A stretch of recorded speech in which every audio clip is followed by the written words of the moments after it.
Okay, we're live streaming. Okay, very good. Good afternoon, members of the public. I want to thank you for tuning in to our Education Transformation and Finance Committee meeting, our virtual meeting this evening. And again, want to thank you for tuning in. We've got a number of good updates that we're going to cover today. The first item that we're going to cover is Mr. Greer is going to give us an update on the State Board's Early Childhood Education and Care Subcommittee.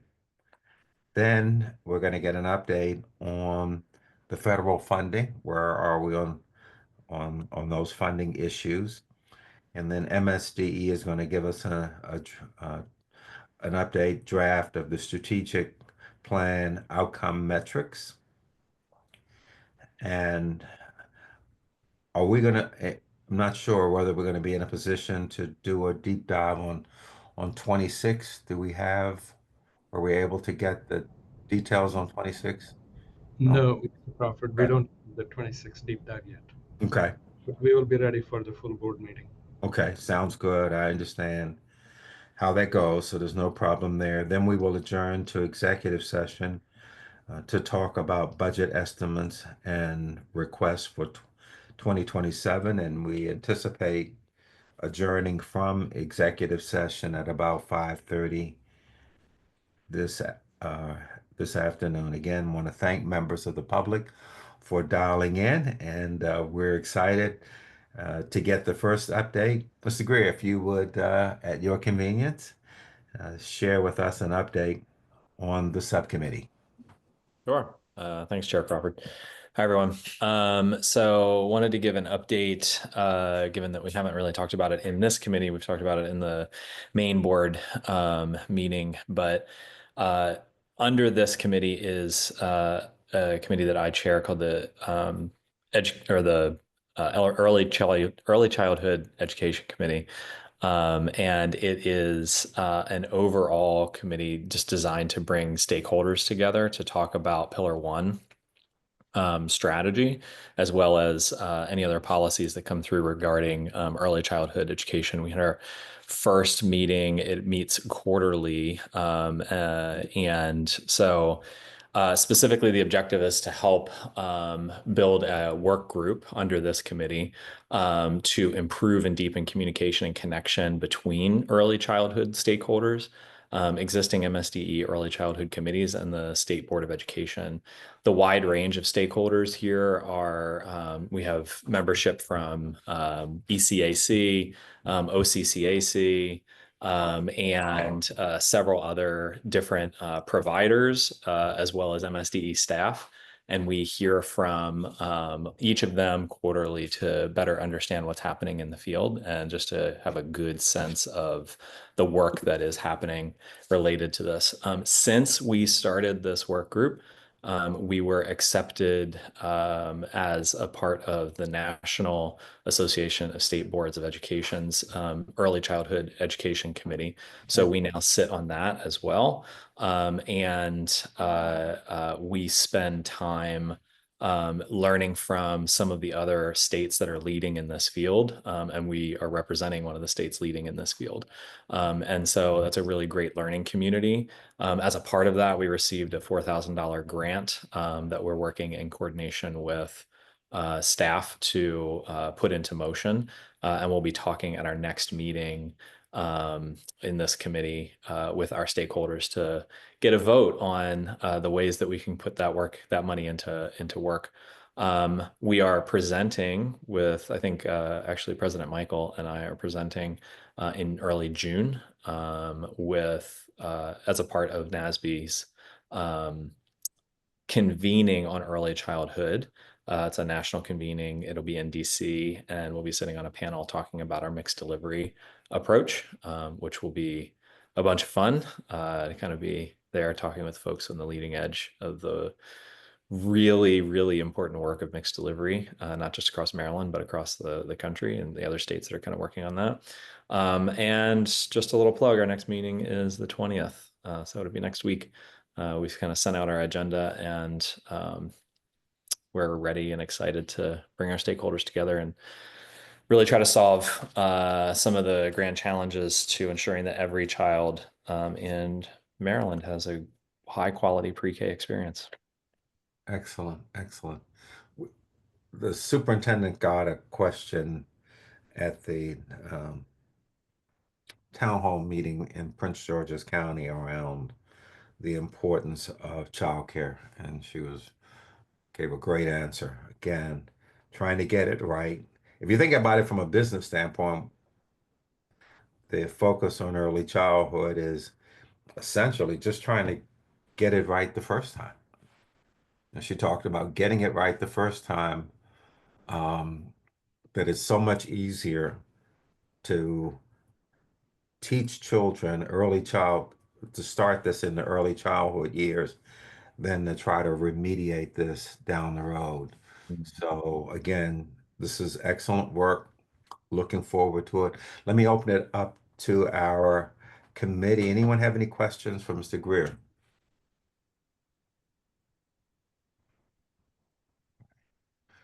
Again, great work. I think this is the right thing to do. The degree to which we can get the learning right with children early on, the better off we'll be as a state and better off the children will be for a lifetime. So excellent work. Look forward to hearing more about that. The next item that we have is an update on the federal funding. Mr. Tulare, Ms. Gunning. Absolutely, we are ready. Let me share my screen real quickly. Okay.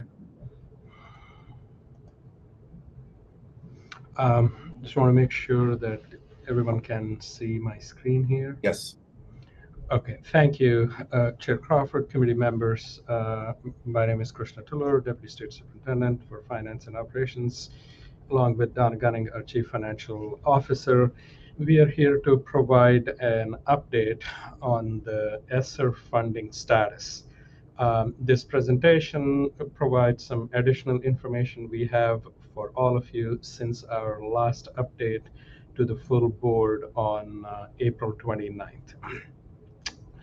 We're starting off with the very quick recap. You all know by now that on March 28th, USAID released a notification changing the parameters of the program, basically ending the late liquidation period as of March 28th, 2025.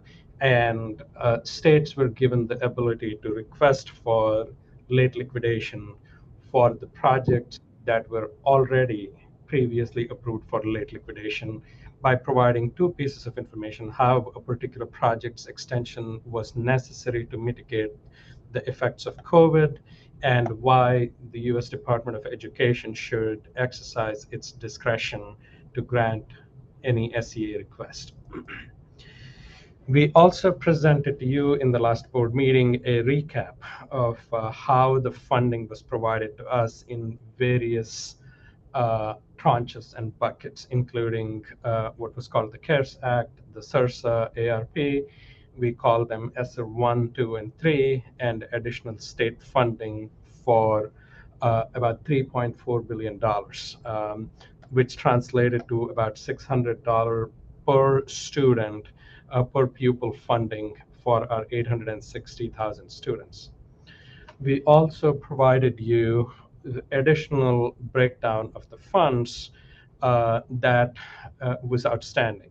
Here we had $79.9 million of funds that were already spent by our LEAs that MSDE of the state of Maryland had reimbursed to LEAs on ESSER 2, and another group of $46.2 million that was once again a liability for state because we already paid LEAs from ESSER 3 ARP funds.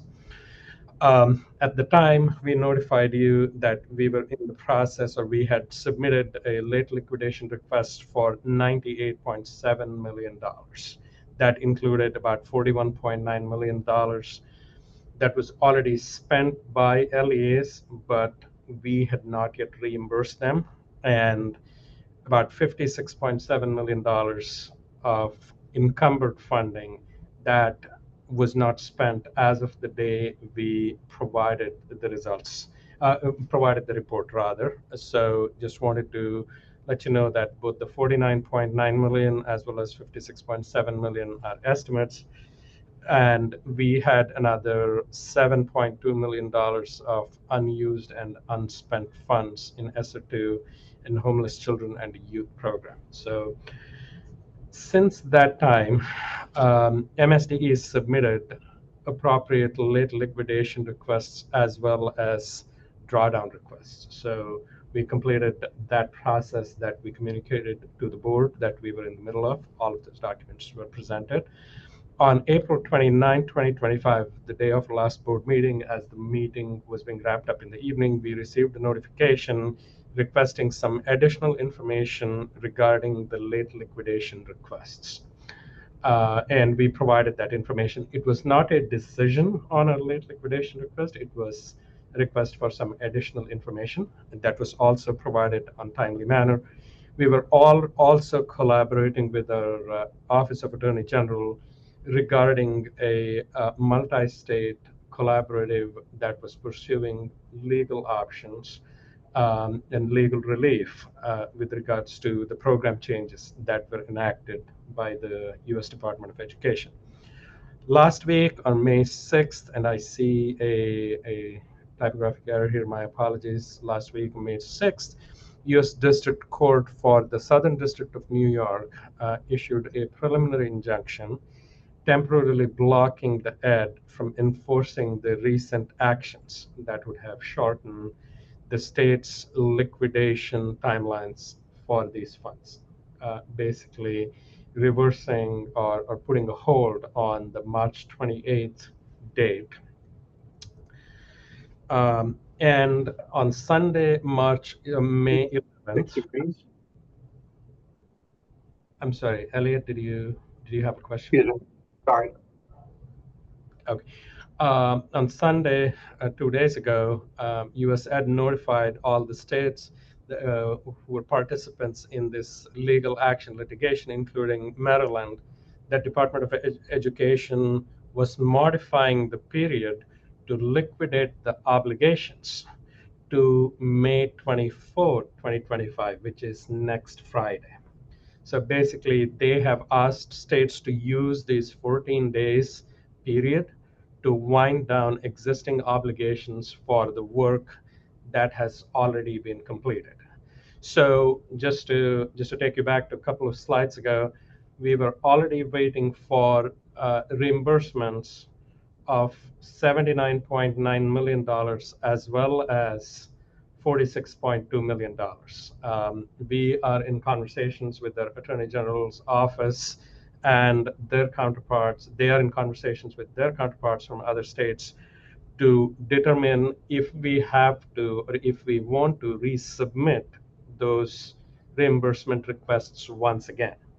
In addition, in consultation with OAG, MSDE notified all LEAs yesterday that we asked them to send us the invoices for the payments that they have already completed. This was included in the $98.7 million late liquidation request that MSDE submitted based on the March 28th notification from US Ed.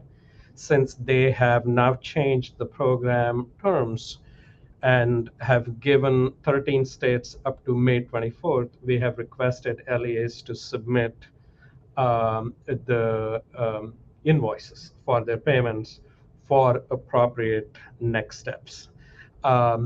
MSDE will continue to work with our Attorney General's office to take the next steps in submitting the appropriate drawdown requests within the deadline.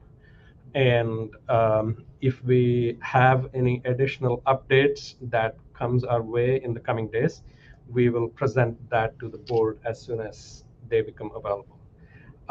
With that, our presentation ends here with the latest updates, and Donna and I stand ready for any questions.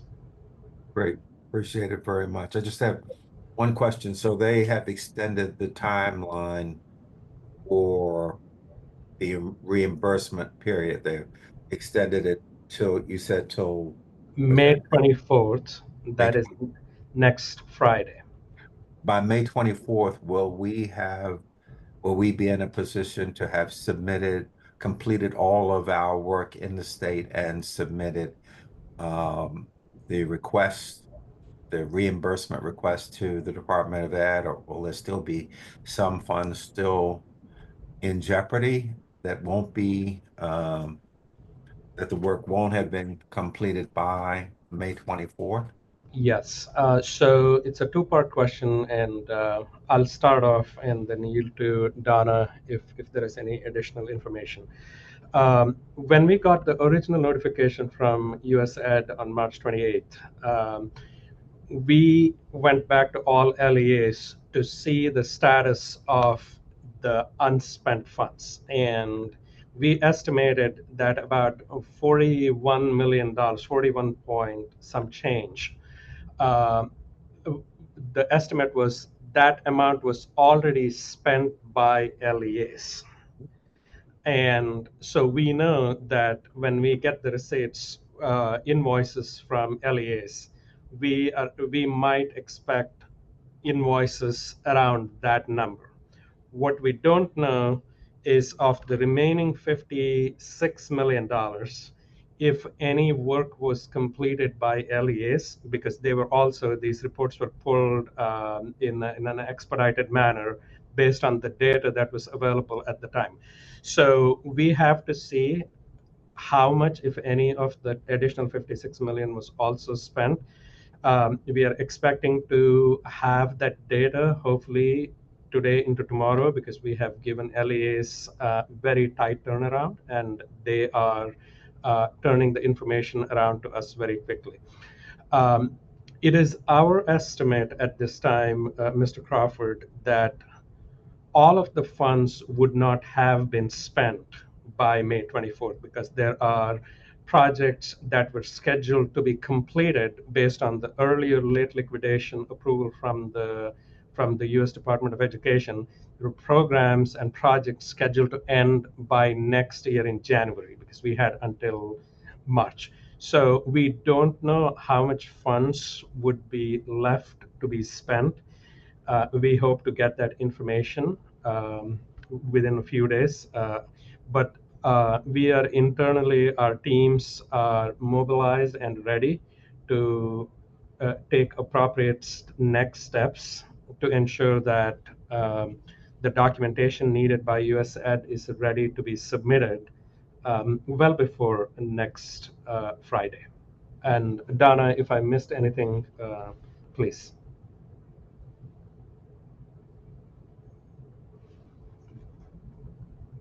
If you can take down presentation, I'll open the floor up to members of the committee. Anyone having questions about where we stand or what are the next steps? Please. Huh? So just one last question from me, again, just clarification. The preliminary injunction only applied to the states that were party to the legal action. So for the states that were in the same boat but didn't, they are, I guess, being held under the prior terms from Department of Ed. That is our understanding, Mr. Crawford. Interesting. Okay, very good. Okay, excellent. So again, keep us posted and appreciate the work that you've been doing and also the LEAs and turning around these requests. And I want to thank the LEAs for their support in quickly turning around these requests, and support also from the Attorney General's office in helping us navigate this matter. Okay. Thank you. The next item that we have here is MSDE's draft strategic plan outcomes metrics. So my understanding is that what we're trying to do here is to as we go forward, update the strategic plan, but also to the extent that that is appropriate, align the strategic plan then with um, the blueprint so that there's a little bit more consistency if I've got that correct. You've got that exactly correct, Mr. Crawford. That's right. Okay. Did you want us to jump right in? Yes, please, if you would. All right. Well, good evening, everybody. I'm glad to be with you. Phil Lasser and I will present on this item, and then we'll open it up for questions as usual. So, Phil, you can go to the next slide. So this really is exactly as Mr. Crawford said, an extension of what many would have remembered from our board retreat, where we started the process of outlining some of the pieces related to the strategic plan. So the few goals here and really like some notes on our approach. The first is we want to update to reflect these aligned metrics that were adopted by the state board. You likely recall that our blueprint law had always contemplated setting metrics to measure progress. And at the June 2024 board meeting, the state board and AIB jointly adopted these aligned metrics, aligning the goals of the state board with the AIB and with the governor's state plan. And since our strategic plan was created in June of 2023, we've had the opportunity to draft some updates to it that we believe will better reflect these aligned metrics and make those really linked to our core academic work. We also know that many of our stakeholders use the language of the Blueprint's 5 pillars because these pillars capture much of our work in public schools. We think that there's value and there's clarity in leveraging this common language. Our 2023 strategic plan had 4 priorities and 4 enablers. And while these items were very carefully chosen, most stakeholders are less likely to remember 8 areas of focus. Dr. Wright always reminds us and pushes us to think that when we try to prioritize everything, we end up prioritizing nothing. So she has really pushed us to map out these 5, use the 5 pillars as our anchor here.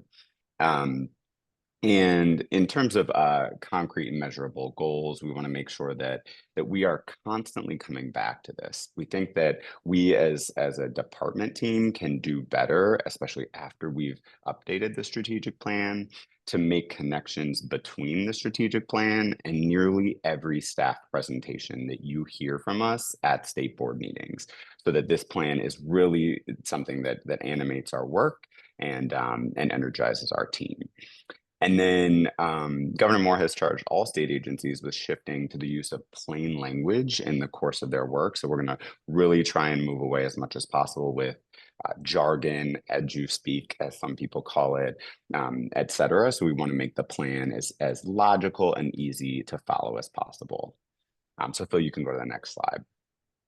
So this is an example of what this might look like. So the idea is that in this updated version, you would have the pillar, which is the overarching theme from the blueprint.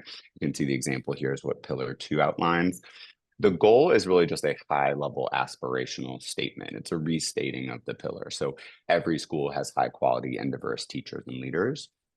From that, what we're sharing today is draft outcomes, which are concrete, measurable goals that we'll use to track our progress. You can see the example as we follow this example along is increasing the percentage of all teachers retained over the last 3 years. And then the last step, which is really more internal to the department, is aligning on the specific strategies that will drive that outcome. So if the outcome is increase the percentage of all teachers retained, then one strategy example might be developing guidance and providing training for LEA leaders on the effective implementation of a new teacher induction program.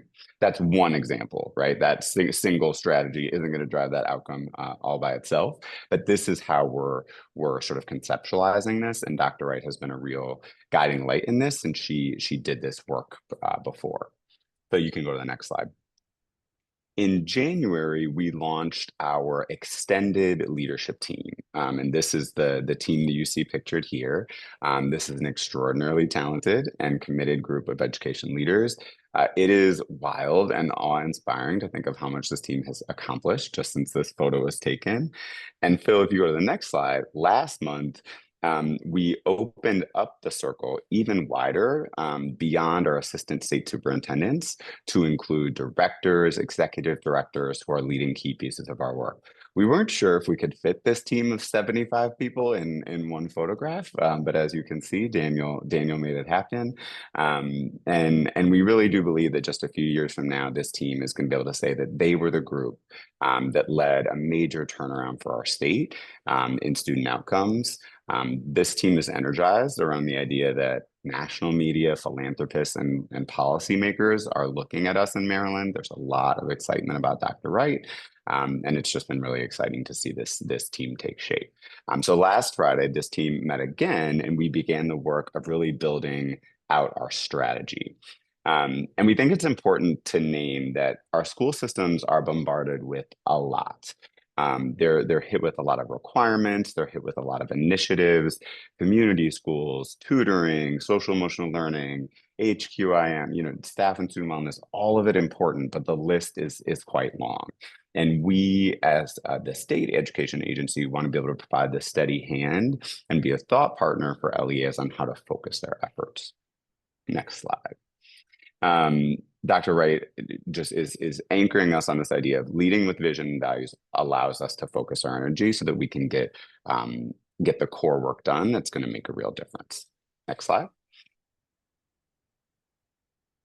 So Dr. Wright outlined on the April the 28th, so end of last month, she outlined 3 priorities that we believe are going to be really important for the upcoming school year and beyond. And those are setting a statewide standard, focusing on priority work for results, and providing clear roles and cultivating leadership. So on the first one, setting a statewide standard, we as MSD are setting the standard because we know that Maryland has pockets of excellence across the state. We have lots to build on, and there are 24 definitions of best practice in 24 LEAs in some ways. And so that's our job. It's to establish the statewide bar of excellence. And we believe we can do this through our assessment and accountability work. We are doing extensive training in instructional leadership as well for our principals. I'm actually coming to you live from a very exciting conference room where Phil and many others on our team were for today. Hundreds of school leaders and district leaders across the state coming together around some key pieces around what really strong instructional leadership looks like. Today's focus was on data-informed instruction.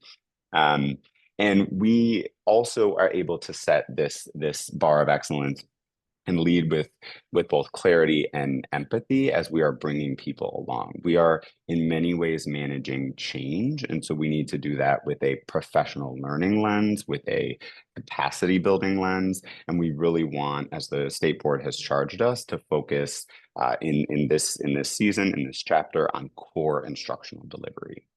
Next slide, Phil.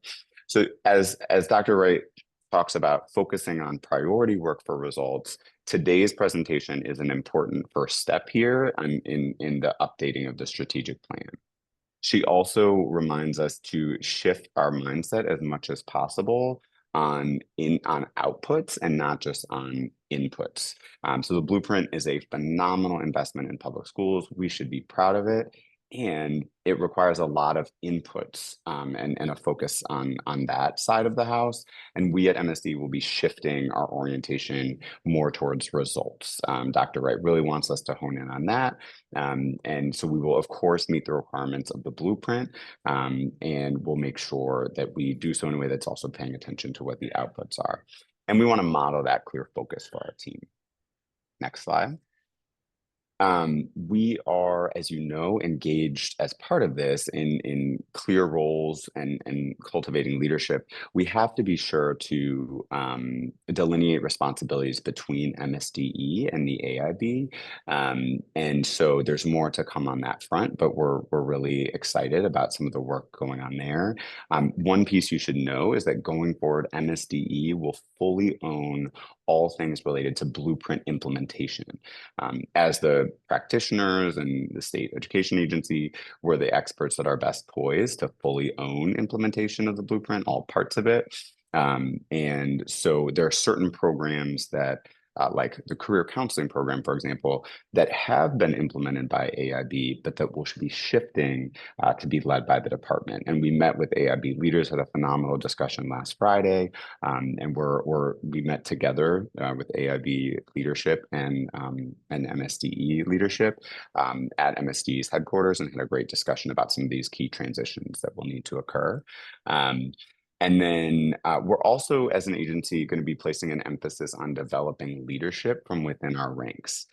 We have charged each manager in the agency with thinking about how they are developing the people on their team. There's a lot of talent in the department, but we need to intentionally cultivate folks by considering what training, coaching, or projects will allow our people to stretch themselves in new ways.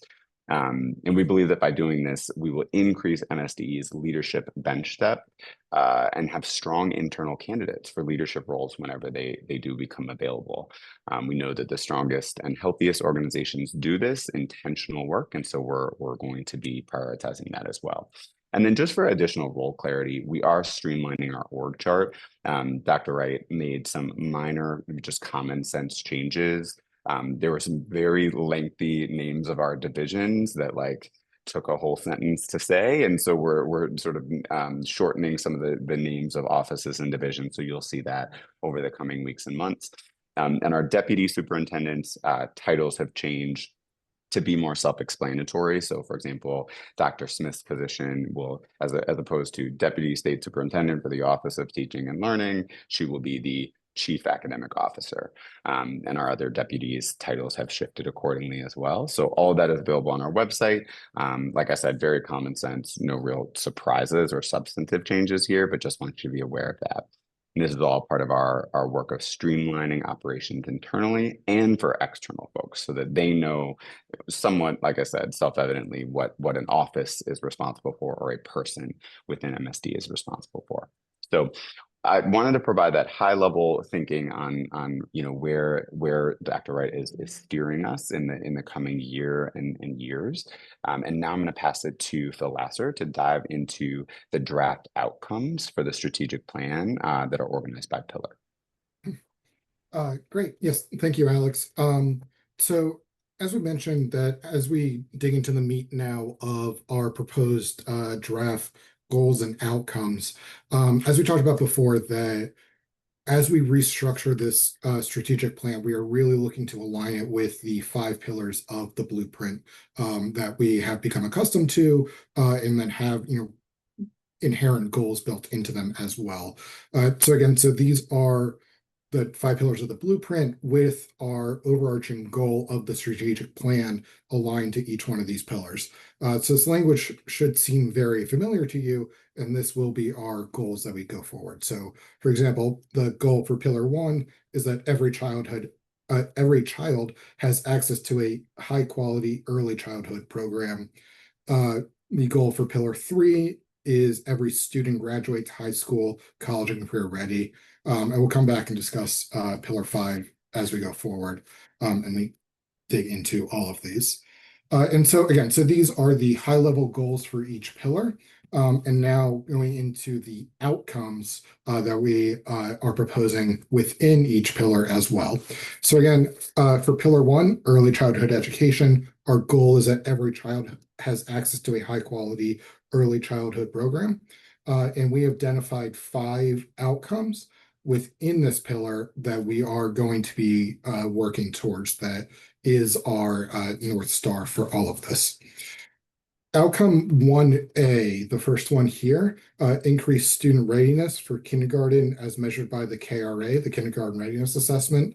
This outcome comes directly from the aligned measures that State Board and AIB adopted last year. And so we are continuing that through line, that alignment of these are the state goals. This is what we want the state to be working towards. So we'll see that as we go through, that many of them are very closely aligned, if not direct, bringing the aligned metrics into this as well. The rest of the bullets here come from the current strategic plan and coming from the blueprint, and really just what we want the outcomes to be for our young children here. Outcome 1B is to increase student readiness for kindergarten as measured by the Early Learning Standards Assessment for 4-year-olds. Outcome 1C is to decrease gaps in kindergarten readiness between student groups. And this is something we'll see going forward as well, that down at the bottom, we list out that when we're talking about student groups and reducing gaps, we are talking about groups such as students with disabilities, multilingual learners, students attending high poverty schools, Black students, Latino students as well, and making sure that all of our student groups are achieving at the high level that we expect. And again, outcomes 1D, 1E, increase the percentage of 3-year-old and 4-year-olds from low-income households who are enrolled in full-day pre-K. That comes right from the blueprint. E, increase the percentage of all 4-year-olds who are enrolled in full-day pre-K, also right from the blueprint. Moving on to Pillar 2, high quality and diverse teachers and leaders. Goal here is every student has high quality and diverse teachers and leaders. And then again, outcome 2A sort of rephrases this one more time to really dig into how we are going to be measuring that we are looking to increase the percentage of fully licensed teachers. As we work through some of our teacher shortage that we have right now, and we are looking to increase the number of teachers that we have in the classroom, we want to ensure that the end goal is always to make sure that those teachers in front of the classroom are of the highest quality, are fully licensed, and have those right credentials to be supporting our teachers. Outcomes 2B through E, B, C, D, E, are all straight from the aligned metrics that the two boards adopted last year. And then outcomes 2F and 2G build on that a little bit more and make sure that we have the right staff members, the right teachers and leaders for all of our children. So 2F is increase the percentage of school leaders of color. 2G, increase the percentage of fully licensed early childhood teachers. Again, we want make sure that we have the best staff in all of our positions across the state. Moving on to Pillar 3, college and career readiness. Our goal here is every student graduates high school, college, and career ready. You'll see in this pillar a lot of similar themes to what has already been adopted, what we are already working towards, and we are looking to really codify this, that these are our North Star, these are our goals of what we're looking for. So outcomes A, B, C, and D here are all straight from the aligned metrics. Again, making sure that we are increasing the percentage of students scoring proficient or above in reading and math on those assessments, that we have strong scores across the board. Outcome 2E extends that to increase the percentage of grade 8 students scoring proficient on science, and make sure that we have that strong pathway into our STEM programs, as well as the students get into high school and beyond. And then as we see outcomes F and G, 3F and 3G, again, look for making sure that all of our students are scoring at that high level, decrease gaps in proficiency on all statewide assessments between student groups. 3G, increase the percentage of students demonstrating growth on statewide assessments at each grade level in each subgroup. And this one's important to 3G, that we are looking not just at proficiency, but year-over-year growth.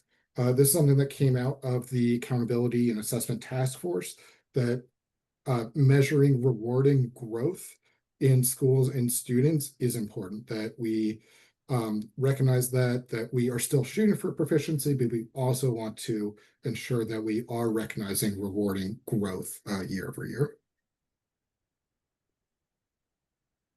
Pillar 3 is very important. We will continue on to one more slide here, a couple more outcomes.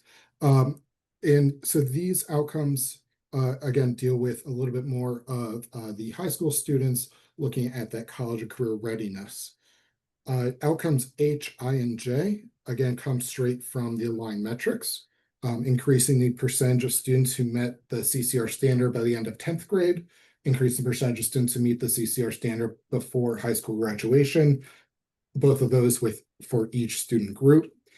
J is increased percentage of students who participate pass a dual enrollment, AP course, IB course for each student group, making sure we're encouraging, supporting our students to enroll in and complete those post-CCR pathways. And then finally, 3K here is really, one of the overarching goals that all schools should have, increasing percentage of students who graduate high school in 4 years. So looking at that 4-year cohort graduation rate. Pillar 4, more resources for student success. Our overarching goal here is every student is matched with the resources they need to succeed. And so digging these, really codify this a little bit in different ways. But again, all of this really builds up to making sure that every student has what they need and that we are measuring that as well. So outcome 4A is to decrease gaps in proficiency on all statewide assessments for each student group. And then outcome 4B looks at students in community schools and looking at those students that might need extra help, and that's been identified through the community school process with those concentration of poverty grants, making sure that those students are also increasing the proficiency rates. Those students are succeeding academically. Outcome 4C is looking at decreasing the rate of chronic absenteeism in all schools. As we know, this has also been a major work stream for MSDE, for the state board, for the state, that we, with all of this, to achieve any of the other outcomes, make sure that we are scoring well academically, we need to make sure that students are in the building and able to learn from all of our great teachers. So looking to decrease the rate of chronic absenteeism.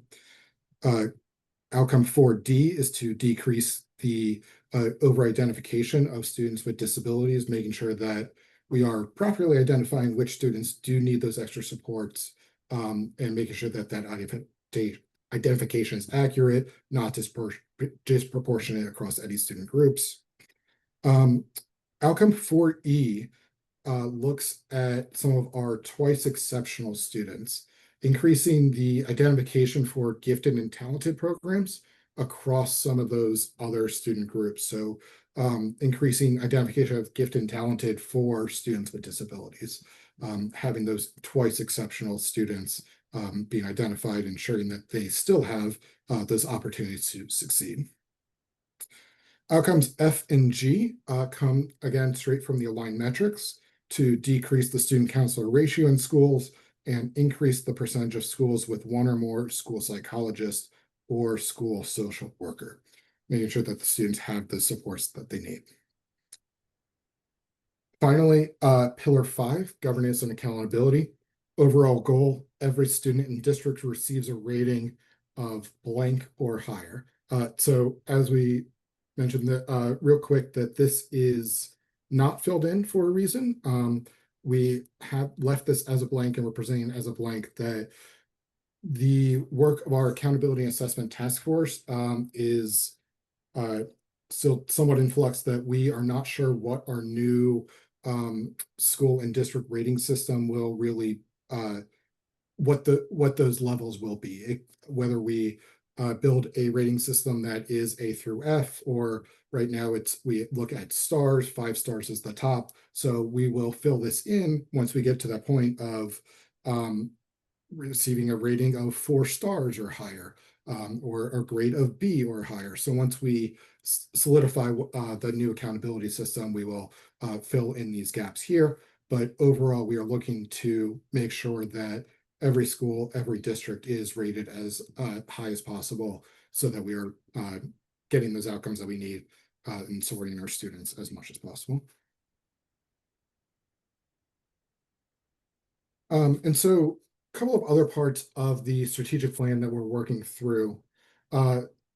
Vision and mission, these are both taken straight from the current strategic plan that has been adopted a couple of years ago.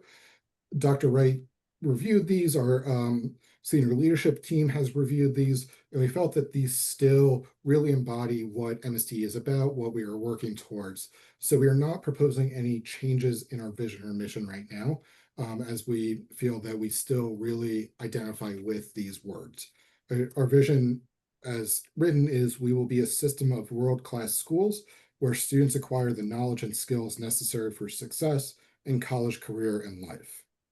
And then the mission is we will ensure rigorous and world-class educational experience for every Maryland student in every neighborhood that prepares each to be college and career ready through strategic direction and leadership, policymaking and resource allocation, and engagement and advocacy.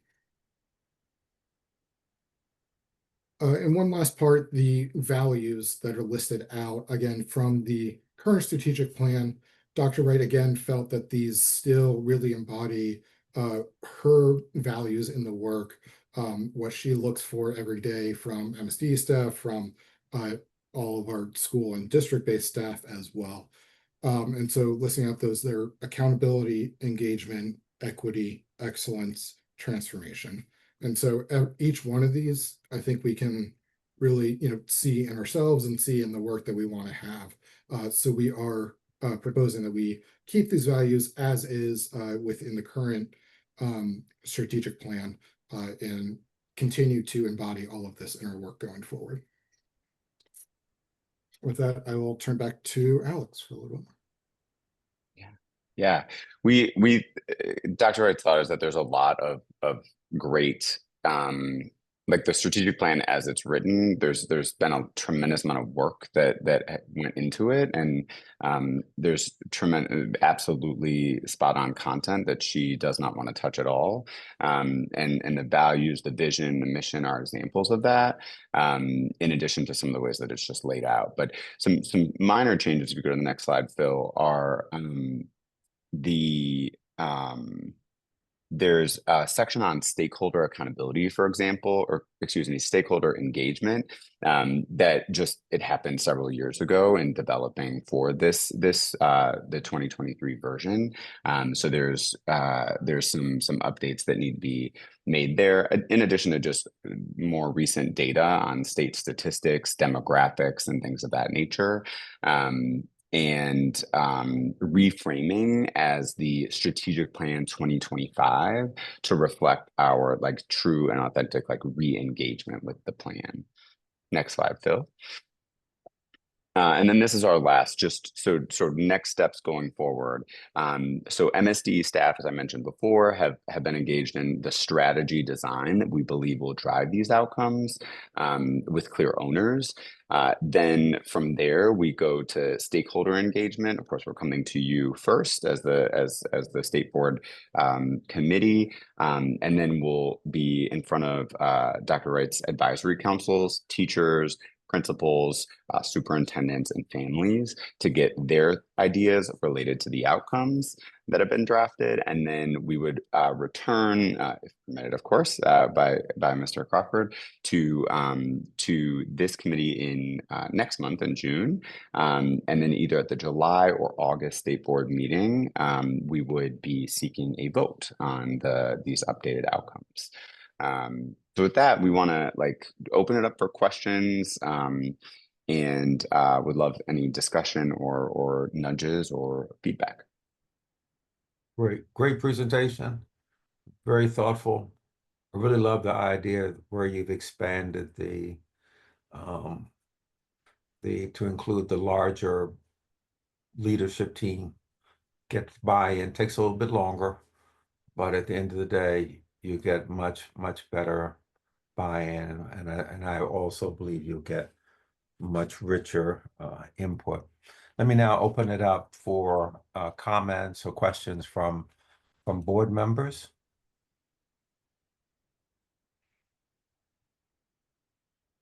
Is it anyone? Oh, Mr. Greer. Thanks, Chair Crawford. Team, this is great. Appreciate it. Always love seeing, especially keeping us engaged as it moves along kind of annually and as we go through it. I like how well aligned it is, the blueprint, and just in general, the work that we're trying to target. So good work there. What I'm getting ready to say is very minimal feedback. And also feel free to take it or not. This is just the world that I work in, kind of day in and day out in strategic planning, and helping teams kind of go through that work. And so we're naming, I don't know if we can bring the slides up quickly or not, Mr. Lasser. But there was a slide that showed goals, strategy, outcomes, stuff like that, right? If we can, I think it was like slide Slide 6. 6. Yeah, I was gonna say 5. Mm-hmm. Yeah, here. Okay, great. So this structure makes a bunch of sense to me. I guess we're just using some terms a couple of times different ways. Like we're using goal both in term, and then you're also naming it as an outcome, as a definition of what an outcome is. And so that gets a little confusing. So you can play around with the language here a little bit. The one that concerned me the most, concern is a really light word here, is strategy. I would call it an initiative. Because the whole thing is your strategy. These are going to be your initiatives. I don't know if you can change it or go back, or if it's really a pain. It's not going to break it, but I think it might be a little bit more clear if you laid it out that way. You have sort of goal, outcome, and initiatives that are in support of achieving those outcomes. So, and then I can help with any other phrasing if you guys want, but otherwise, I think this is a structured plan. And I'm looking forward to hearing more about it as it comes alive. Thank you.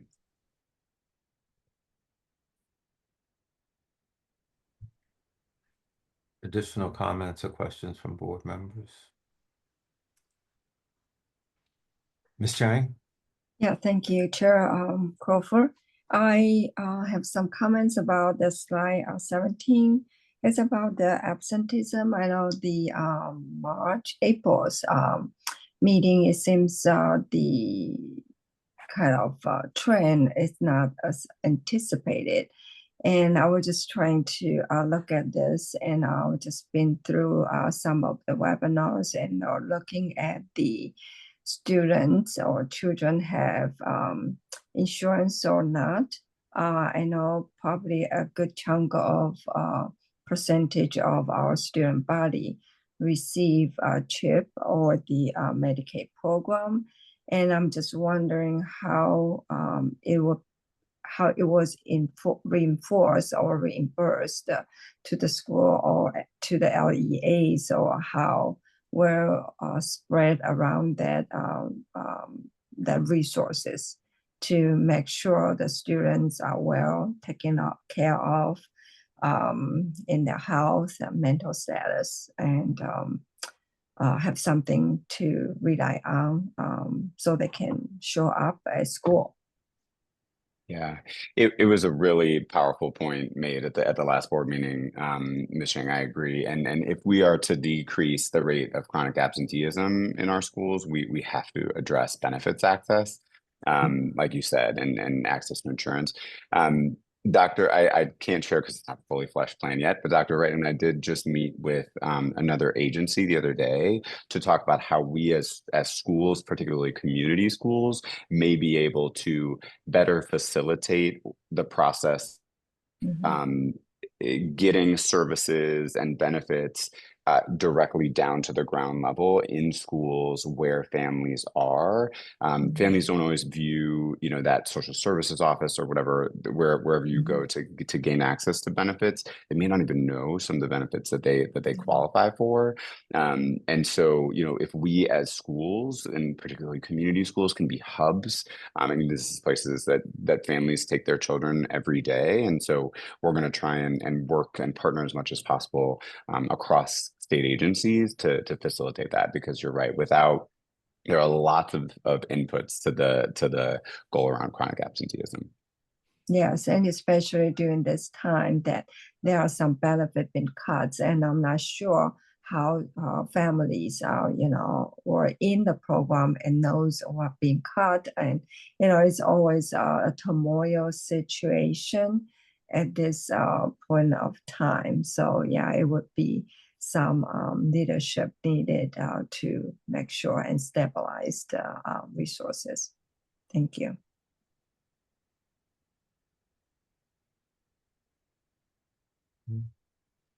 Any additional comments or questions?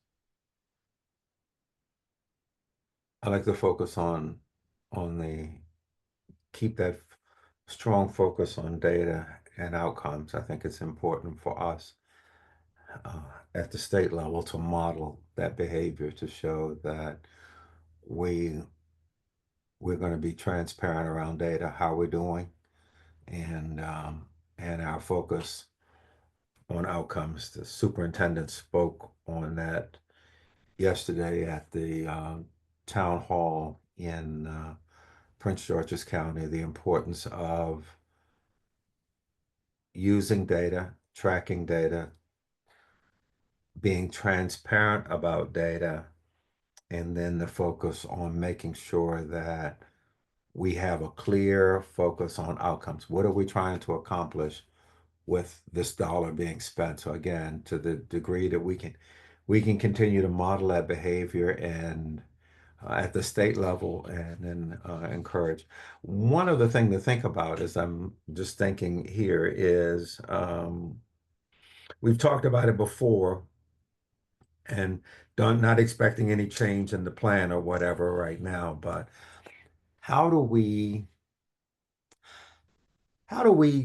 communicate this, the outcomes, and this back to the accountability task force and the like, but how do we communicate outcomes?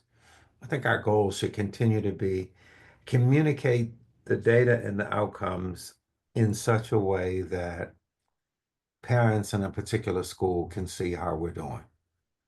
That they know what the reading level is. They know the math level. They know the graduation rate. They know the turnover in rates for teachers and whatever. But thinking about, again, how do we, as we go forward, how do we arm the public, the parents, the guardians, with the information so that they know what's going on in the school, so that they can then, they're in a position then to ask the right questions of school leadership. If reading is at this level or math is at this level, graduation rates or X, to be able to have conversations about what are you doing about it?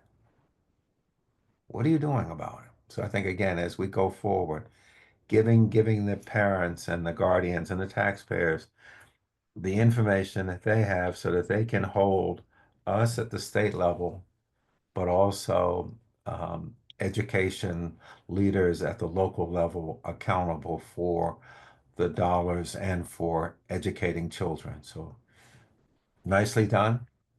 Appreciate it. Okay.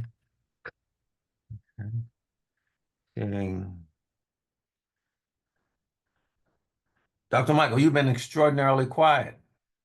Oh, here you are. Okay, good. I was gonna. Sir, please. To I guess the first one's more of a comment. Thinking about Pillar 5. So the way our accountability system works, there is a disproportionate number of schools that have higher income. students of higher income populated in achievement in star ratings 3, 4, and 5. And while we have significant work to do to elevate the achievement of students, of high poverty students, like we have a yawning disproportionate gap when we look at NAEP, when we look at students who live in high poverty communities to those who don't. We have some of the largest gaps in the country. It is also to be expected that some of the external factors for students that live in poverty do have some impact on student achievement, and vice versa, that having privilege of wealth affords additional resources beyond what we offer in the schoolhouse that accelerates student achievement. So I will always expect that there's some level of difference of achievement when we look at students, although we should be looking to close that. The question that I have is, how might we model on Pillar 5 and build in an indicator that really helps us either incentivize, be looking at growth of star ratings, looking at number of community schools, 3, 4, or 5, some kind of way that has some recognition that our communities that have higher levels of students living in poverty are naturally going to have slightly lower star ratings. How that we can demonstrate and really look at governance and accountability in a way that brings focus on ensuring students from higher poverty backgrounds, that we're really looking to see growth there and not just wholly looking at ratings themselves. So it's a question, I'm thinking, something I think about here, right, is the way that, for instance, blue ribbon schools work, right, where you have the highest level of proficiency, and then you have schools that show the most growth and may serve more low-income background students. Like there's a separate category there. I don't know what that looks like here, but I wonder how we might build that in. The second question, and happy for you to respond to this if there's a plan. If not, take it back. This is picking up where Clarence left off. Where will this data live for the public, and how frequently will they see it? Yeah, well, I think Mr. Crawford has made over months a real push for years for a dashboard and a way for folks to, outside of just the Maryland School Report Card website, to be able to access this data. And I think I can tell you that our Office of Accountability under Jeff Sanderson's leadership is already working on this in terms of how to visualize for folks, so that as soon as these outcomes are adopted by the board, that we can be blasting that out. We also want to then look at, in terms of how we communicate it and utilize state board meetings as a place to amplify the progress or the gaps. We want to be thinking about almost like a calendar, an annual calendar of when during the year would we get updated data aligned to each of these outcomes. And when then would we be building in updates to state board meetings if you are interested in doing so? So I think that that's going to be important for us to think about, like where can the public go, like on any given day online, to see this data visualized, and then additionally, how do we lift it up in chunks throughout the year based upon when data is gathered and prepared. Thank you. Before we take a vote to go to executive session, think about something radical. What if we had a distribution list of PTA, PTO organizations And with your thought about a calendar, we pump out notices that data on X is available. Again, because what I'm finding is that the PTO and the PTA organizations are typically made up of parents who are very actively engaged in this topic. So giving them the data and giving them a heads up that these data are available, so that they know they can then go back and ask additional questions on it. But whatever we can do to get the data out in a way that people can understand and use. Ms. Medina.